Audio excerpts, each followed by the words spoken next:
যদি মনে করে জুলাই সনদ তাদের নিজস্ব সম্পত্তি, সেটি হবে ভুল, সেটি হবে আত্মঘাতী। বাংলাদেশের জনগণ সেটা মেনে নেবে না মাননীয় স্পিকার। সেই জন্য আমি আহ্বান জানাতে চাই, আপনারা একত্রিতভাবে কাজ করার কথা মুখে বলেন। আলোচনায় অংশগ্রহণ করবেন ময়মনসিংহ ৯ আসন থেকে নির্বাচিত মাননীয় সদস্য জনাব ইয়াসের খান চৌধুরী। জনাব ইয়াসের খান চৌধুরী, আপনার সময় ৬ মিনিট। ধন্যবাদ আপনাকে। বিসমিল্লাহির রহমানির রহিম। মাননীয় স্পিকার, আপনাকে ধন্যবাদ। মহান জাতীয় সংসদে প্রথমবারের মতো বক্তৃতা দিতে পারছি এবং প্রথমবারের মতো নির্বাচিত হয়ে সংসদে আসতে পেরেছি বলে আমি মহান রাব্বুল আলামিনের দরবারে শুকরিয়া আদায় করছি। মাননীয় স্পিকার, আমি শ্রদ্ধা ভরে স্মরণ করি মহান স্বাধীনতার ঘোষক শহীদ রাষ্ট্রপতি জিয়াউর রহমানকে, যার জন্য, যার পরিচয় দিয়ে, যার গঠন করা দলকে দিয়ে আমরা আজকে রাজনৈতিকভাবে, সামাজিকভাবে প্রতিষ্ঠিত হতে পেরেছি।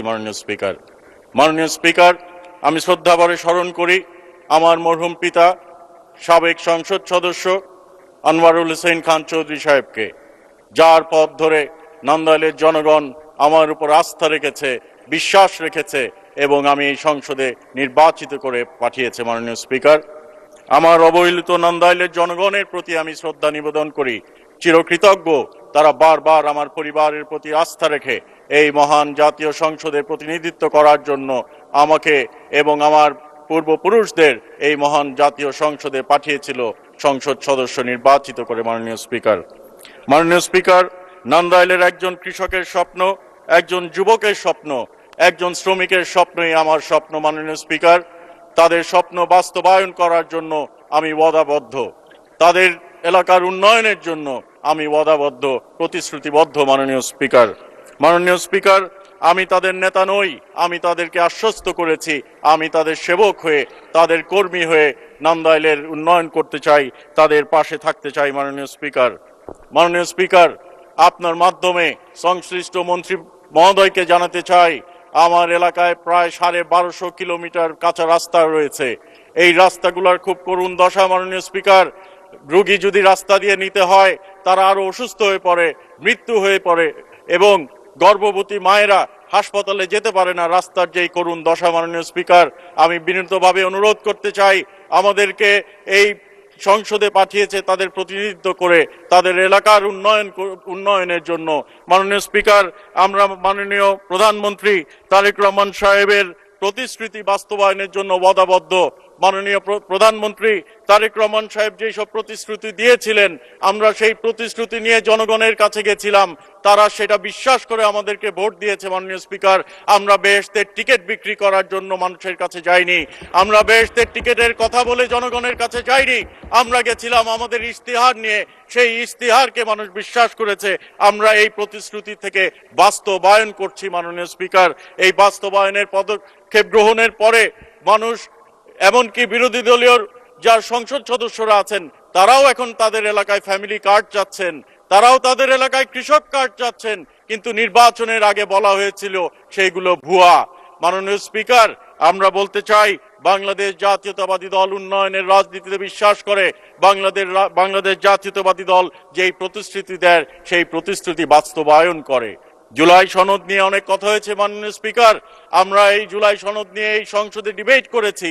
আমি খুব স্পষ্টভাবে বলতে চাই, মাননীয় স্পিকার, জুলাই সনদ অবশ্যই মাননীয় প্রধানমন্ত্রী বলেছেন বাস্তবায়িত হবে, তবে যে এই জুলাই সনদ বাংলাদেশ জাতীয়তাবাদী দল দক্ষিণ প্লাজায় সই করেছিল, সেই জুলাই সনদ বাস্তবায়ন হবে। মাননীয় স্পিকার, এর মধ্যে কোনো ইফস অ্যান্ড বাটস নাই।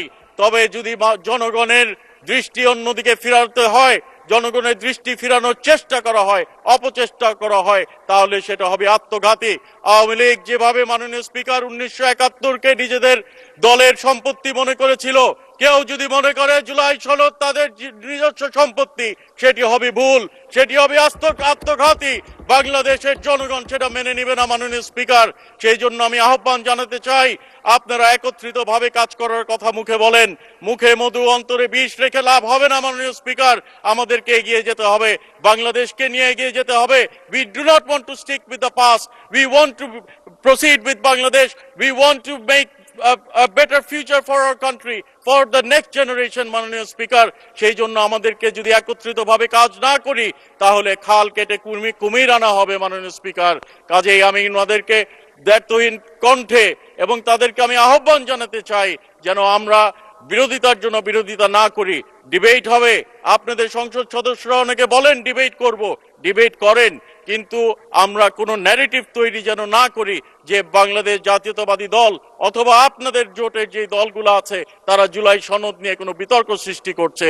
আজকে আমাদের মাননীয় সংসদ সদস্য মাননীয় প্রতিমন্ত্রী একটি উক্তি করেছেন যে আমাদের জুলাইয়ের সময় যে নিহত হয়েছিলেন, শহীদ হয়েছিলেন, সেই সংখ্যা নিয়ে।